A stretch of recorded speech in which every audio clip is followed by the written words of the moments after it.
Merhabalar. Hocam. Hocam nasılsınız? Ben de iyiyim. Teşekkür ediyorum. Şimdi öğrendiğimiz konuların biliyorsunuz simülasyonlarını çekiyoruz. Bugün de yeni bir konumuz var. Daha önce öğrendiğimiz hastanın üstünün değiştirilmesi. Bununla ilgili senaryoları şimdi size dağıtıyorum. Şöyle bir bakın. Şimdi ne yapacağız? Nasıl bir yöntem yapalım? Onu konuşacağız. Şöyle vereyim. Şimdi bir tane hastamız olsun. Hastamız üstünü değiştiremiyor olsun. Bizim değiştirmemiz gerekecek. İşte pijaması kirlenmiş. Ama hasta da böyle biraz işte pijamasını değiştirmek istemesin, kıyafetlerini değiştirmek istemesin. Kim olsun hasta, kim olmak ister? Tamam. Bir de hastaya da bir hastalık teşhisi yapmamız gerekiyor.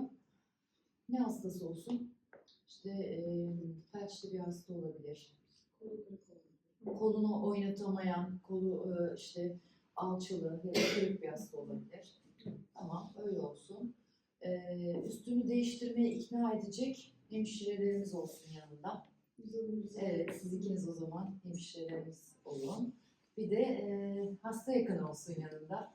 Tamam, hasta yakın da böyle biraz müdahale etsin falan, olayı karmaşıklaştırsın.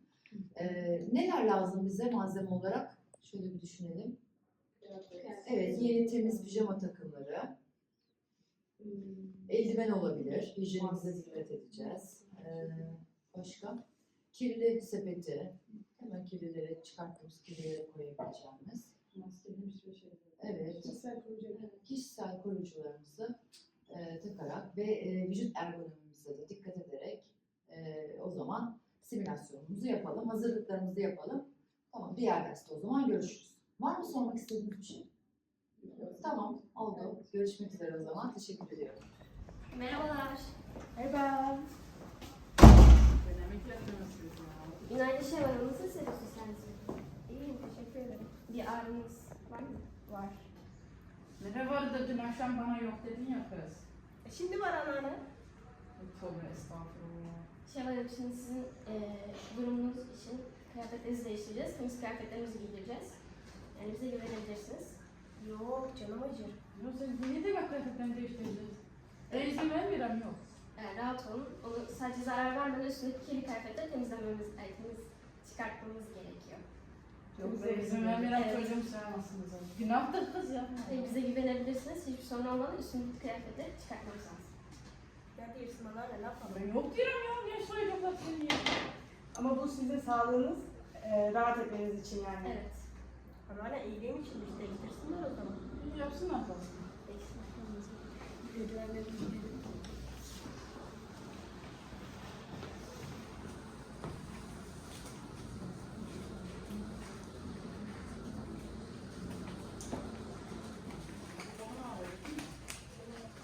Kolu da ağrıyor herhalde.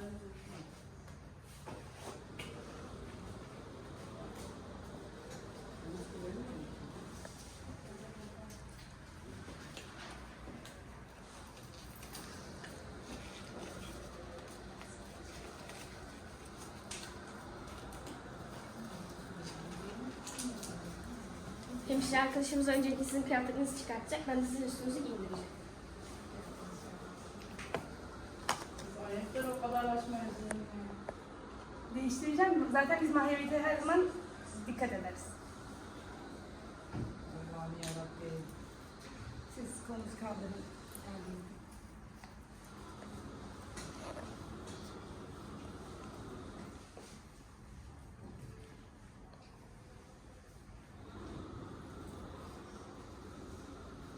O kolu yaralıdır babana dikkat et.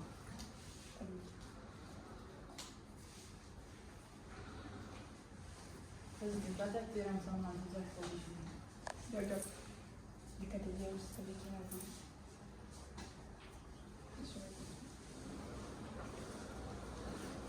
Açıldın mı? Açıldın mı? Tamam. Artık anneanne de söyleyemiyor. Bize güvenebilirsiniz. Kolunuza zarar vermeden, incitmeden giydireceksiniz. Yavaş olun ama. Kapat üzerine yapalım. Endişe etmenize gerek yok.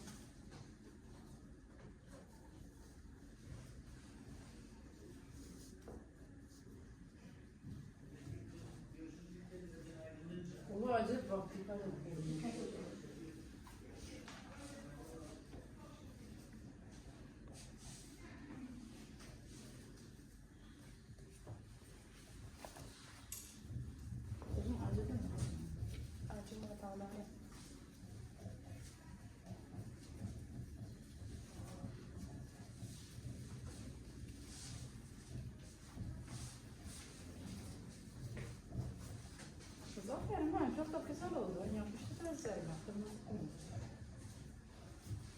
Şevval, nasıl hissediyorsunuz kendinizi? İlacınız ağrınız oldu mu? Yok teşekkür ederim. Ama az önceki ağrım biraz daha devam ediyor. Birazdan geçecektir. Size zarar vermem için en dikkatli şekilde sözü dinleyin. Teşekkür ederim. Sağ olun. Geçmiş olsun tekrardan.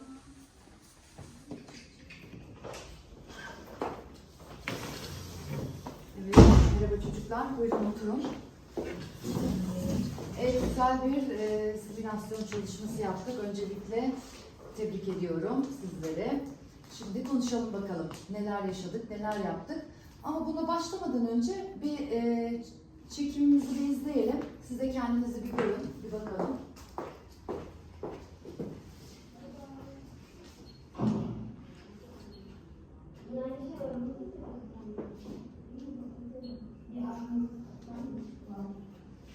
Ne var dedim, akşam bana yok dedim ya böyle.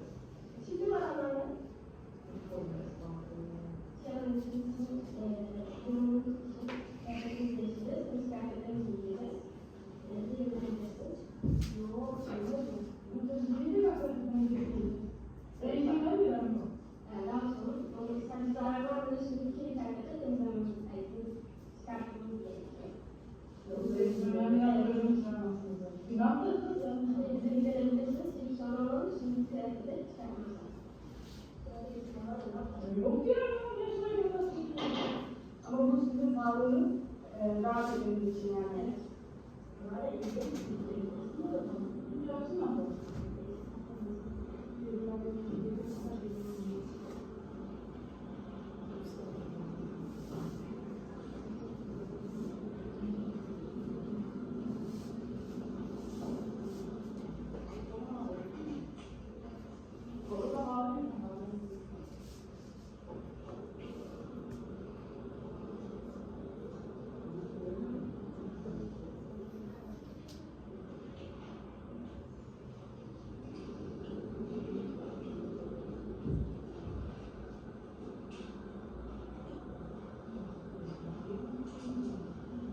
Hemşire arkadaşımız önce sizin kıyafetinizi çıkartacak. Ben sizin üstünüzü giyineceğim.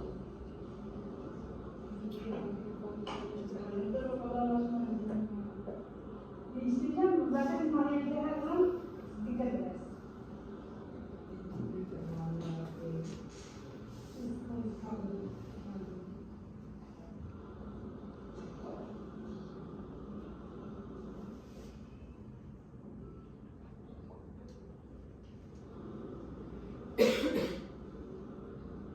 Kolu yaralı da bu.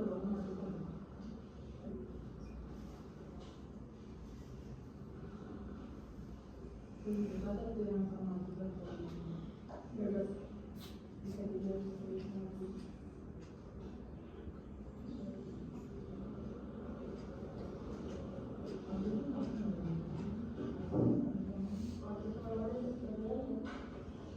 Size yönetiniz var. Omuzlarınız zarar vermeden. Yavaş olun. Teşekkür ederim.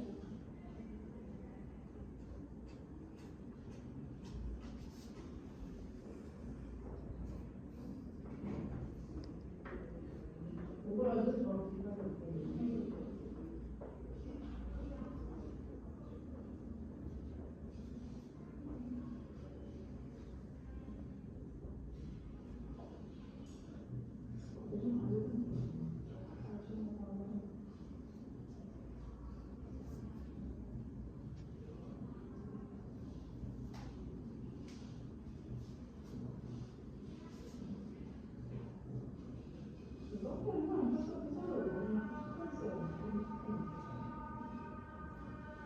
Şevval, nasıl hissediyorsunuz kendinizi? İlacınız ağrınız oldu mu?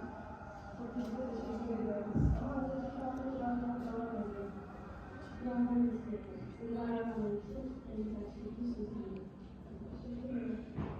Tamam, ilaçlarınızı değiştireceğiz. Evet, izledik. Nasıl geçti? Neler hissettiniz? Şimdi bir konuşalım. Neler yaptık?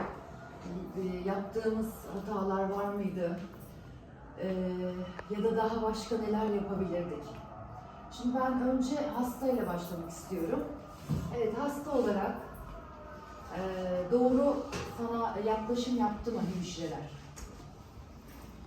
Yani çıkartırken hani Hı hı. kolumu direkt bırakmayıp hani kendini indirebilirdi. Evet. Orada bir hata vardı. Hı hı. Psikolojik yaklaşımları nasıldı sence? O iyiydi. İkna Rahatlatıyordu. etmedikleri rahatlatıcıydı. Evet. Peki hemşireler olarak sizler, mesela izledik ya şimdi, böyle izlerken gördüğünüz herhangi bir hatanız var mı sizce, yanlış ya da teknik olarak yaptığınız ya da şunu da yapabilirdik, bunu da yapabilirdik, keşke bu da olsaydı dediğiniz? Ben kıyafeti giydikten sonra düğmeleri kapatmayı unuttum. Evet, Onları evet. kapatabilirim. Evet, düğmelerini kapatmadın. Eldivenleri biraz geriye biraz. Evet, eldivenler. Şimdi eldivenlerinizi giymeniz çok güzeldi. Yalnız bir taneniz biraz yanlış giydi eldiveni. Mesela onu, hayır sen değil. Şimdi eldivenleri giyerken mümkün olduğunca elimizi yukarıda tutarak eldiven. Şimdi burada steril eldiven tabii ki kullanmıyoruz. Steril, non-steril eldiven kullanıyoruz ama bunları giyerken mümkün olduğunca yukarıda tutacağız. Benim mesela Aysun'un yaptığı dikkatimi çekti. Biraz böyle aşağıya indirerek eldivenleri giydi. Buna dikkat edeceğiz bir dahaki mesela. Bu bence bir şeydi. Sizin bulduğunuz başka bir şey var mı? Başka gördüğünüz?